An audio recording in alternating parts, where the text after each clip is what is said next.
నమస్తే రమగారు. నమస్తే జయ. రమగారు, మనము పూజా మందిరంలో దేవుని యొక్క ప్రతిమలు పెట్టుకుంటాం, ఫొటోస్ అని, లేకపోతే చిన్న చిన్న విగ్రహాల రూపంలో పెట్టుకుంటాం. మట్టి విగ్రహాలు, రాగివి, కంచువి అట్లా పెట్టుకుంటాం కదా.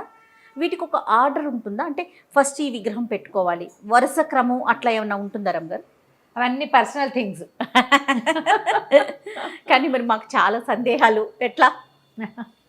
పూజా మందిరాలు ఉండే అలవాటు ఉండాలి, పూజా విధానపు పద్ధతులు ఉండాలి. శైవులు శివారాధన చేసేవాళ్ళు వాళ్ళకు ఒక పద్ధతి, ఓకే, విష్ణువారాధన చేసేవాళ్ళు ఒక పద్ధతి, వాళ్ళదే. లింగధారులు, లింగాయతులు ఇలా కొన్ని పద్ధతులు వేరే, వాళ్ళది వాళ్ళ పద్ధతి. సాధారణంగా ఎవరైనా ఏదో పటాలు పెట్టుకుంటాం, విగ్రహాలు పెట్టుకుంటాం, బొమ్మలు పెట్టుకుంటాం.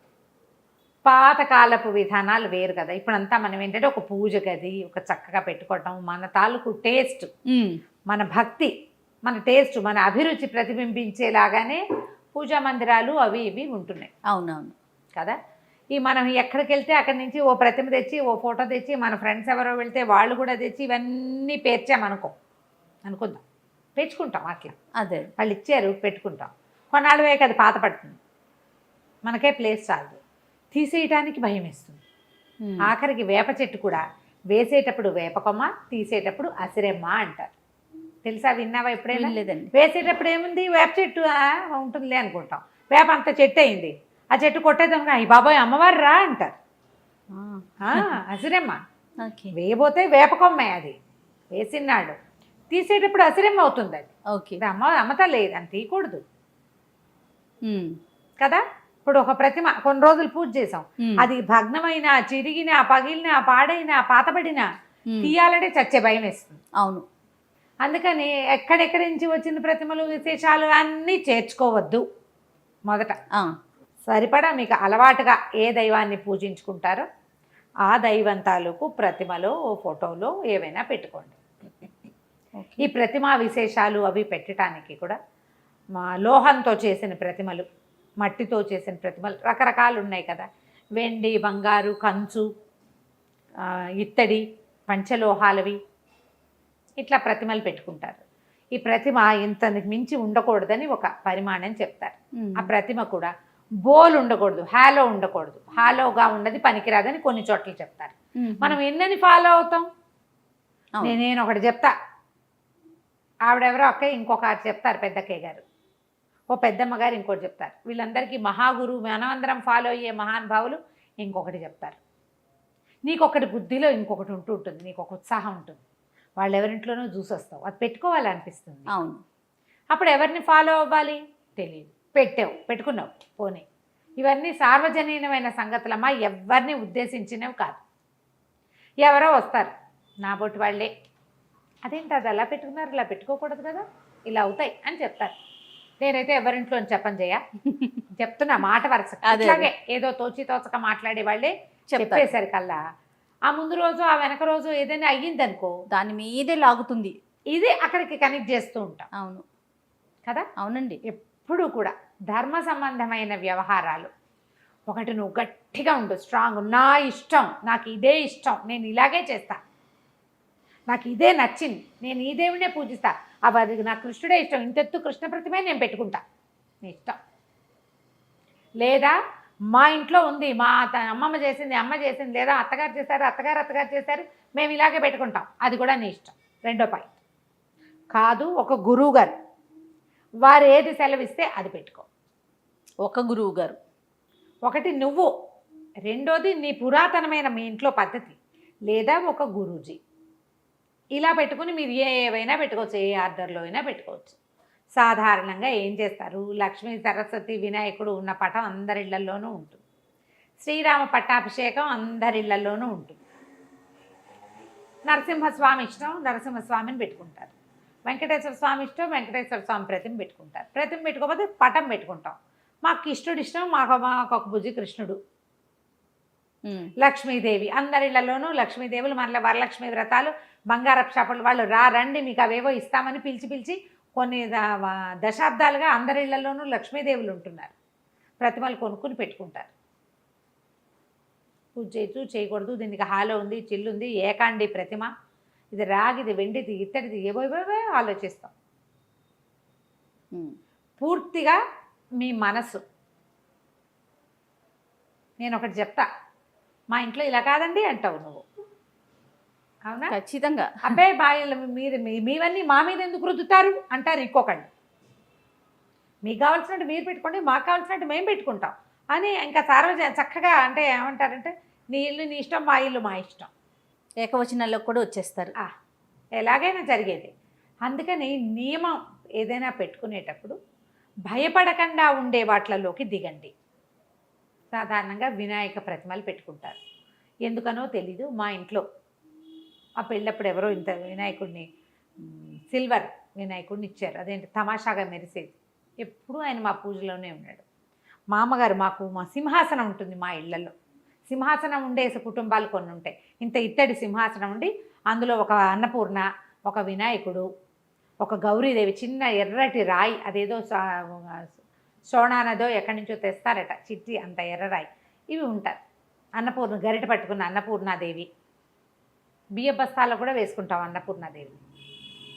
ఈ సింహాసనం ఉంటాయి. కొన్ని చోట్లేమో ఇలాగా ఒక దాంట్లో ఒకటి పెట్టి ఉన్నటువంటి బిద్దెలు, అరివేణాలు అవి ఉంటాయి చూడు, కుండలు, అట్లా దాన్ని ఏదో అంటారు, గుడ్లు ఏమంటారో కరెక్ట్గా దాని పేరు నాకు గుర్తు రావటంలా.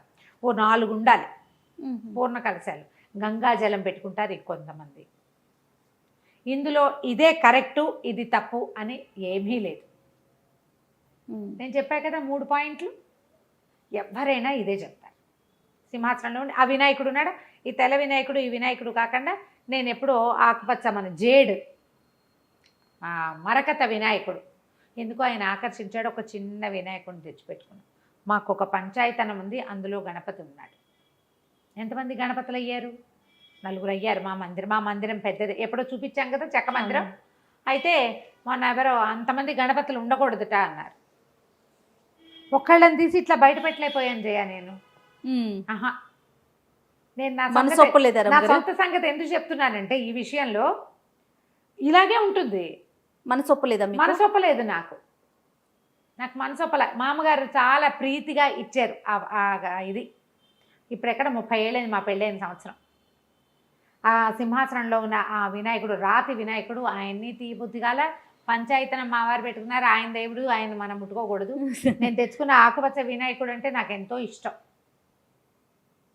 మాకు ఇలా మందిరం లేకుండా గోడకి ఒక చెక్క కొట్టి దాని మీద దేవుళ్ళని పెట్టుకున్న రోజుల నుంచి మా ఇంట్లో ఆ తెల్ల వినాయకుడు ఆ మందిరంలోనే ఉన్నాడు, అక్కడే ఉన్నాడు. దేవుడు ఎక్కడ పూజ చేసుకుంటున్నామో అక్కడ గంధం పెట్టి ఓ బొట్టు పెట్టే అలవాటు. ఏ ఒక్కళ్ళని తీసి పక్కన పెట్టలా, నేను పెట్టబుద్ధి కాలా నాకు. నా మనసే కదా ఇక్కడ ప్రవర్తించింది, నేను వినలేదు ఆ మాట.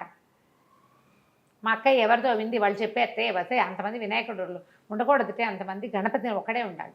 నాకు గణపతి ఒక్కడే, నాకు 4 గణపతులు లేరు. స్వరూపాలు ఉన్నాయి, విగ్రహాలే కదా అవి, అంతే కదా. నన్ను నేను ఇలా సాటిస్ఫై చేసుకుని నేను దండం పెట్టాను. 4కి 4 పువ్వులు పెడతారు రోజు. నేను ఒక ఆయన గంధం పెట్టి బొట్టు పెడతాను, మిగిలిన 3కి 3 పువ్వులు పెడతాను, అయిపోయి. ప్రధానమైనది ఏంటంటే, మన విధానాన్ని బట్టి నువ్వెవరిని ఫాలో అవుతావు, నీ బుద్ధి ఏ స్వరూపం యందు లయం అవుతుంది. 10 రకాలుగా పోనివ్వకండి, దాన్ని స్ట్రైట్గా వెళ్ళనివ్వండి. ప్రతిమా విశేషాలు ఏవైనా పెట్టుకుంటే శుభ్రం చేసుకోవాలి. పూజకి నిత్యము అదొక పని, చక్కగా శుభ్రం చేసుకోవటము, ఎప్పుడూ పులికాపు పెట్టడము చేస్తారు కదా. అవునండి, అవును.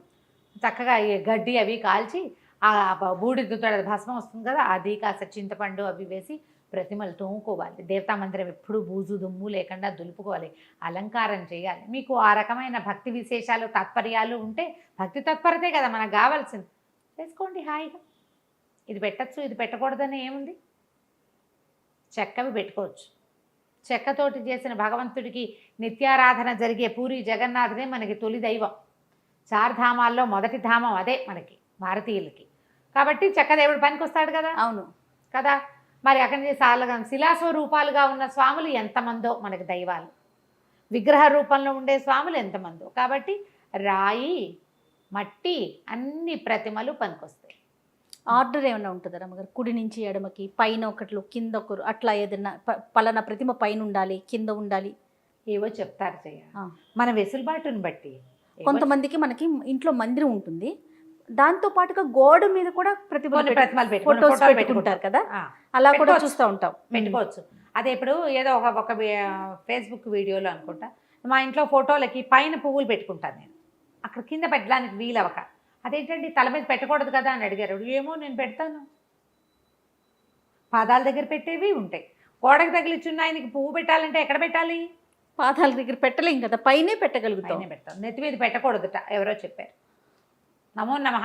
నేను అనుకుంటా నా సర్వాపరాధాన్ని స్వామిని సర్వాపరాధాన్ని క్షమస్వ, ఇది ఒక వాక్యం పెట్టుకుంటాను జయ. నేను అన్ని అపరాధాలు క్షమించు, తెలుసో తెలియకో, నా వెసులుబాటో నా ఆలోచనో, కాబట్టి వీటిని అన్నిటినీ క్షమించు అపరాధాలను. శ్లోకాలు ఉన్నాయి, అపరాధ సహస్రాన్ని క్రియంతే అహర్నిశమ్మయ దాసోయమితి మాం మత్వా క్షమస్వ పరమేశ్వర అని. నేను నీ దాసుండని భావించి నన్ను క్షమించేసే. అపరాధ సహస్రాలు చేస్తాను, ఎవరినో విమర్శిస్తాం, ఎవరినో జడ్జి చేస్తాం, ఎవరినో ఏదో చేస్తాం, నీకే ఏదో చేయవలసిన దేవుడికి చెయ్యం, ఏదో చేసుకుని ముందు మనమే రుచి చూసేస్తాం.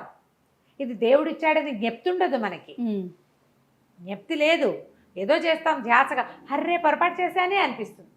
ఒక క్రియ ముందు గంధ పెట్టవలసిన చోట ముందు కుంకం పెట్టేస్తాం, ఏవో చేస్తాం, ఒక లైన్ ఉంది ఆర్డర్ ప్రకారం పోము. ఉపచారాలకి ఆర్డర్, దేవుళ్ళ అరేంజ్మెంట్కి ఆర్డర్ అనుకోకండి. ప్రతిమా విశేషాలు మీ ఆ వెసులుబాటుని బట్టి, మీ మందిరాన్ని బట్టి, మీ భక్తిని బట్టి పెట్టుకోవచ్చు. దాని మీద ఏం పెద్ద ఆలోచించద్దు. ఒక వినాయకుడు తొలి పూజలు అందుకుంటాడు, మనకు లెక్క కదా అట్లా.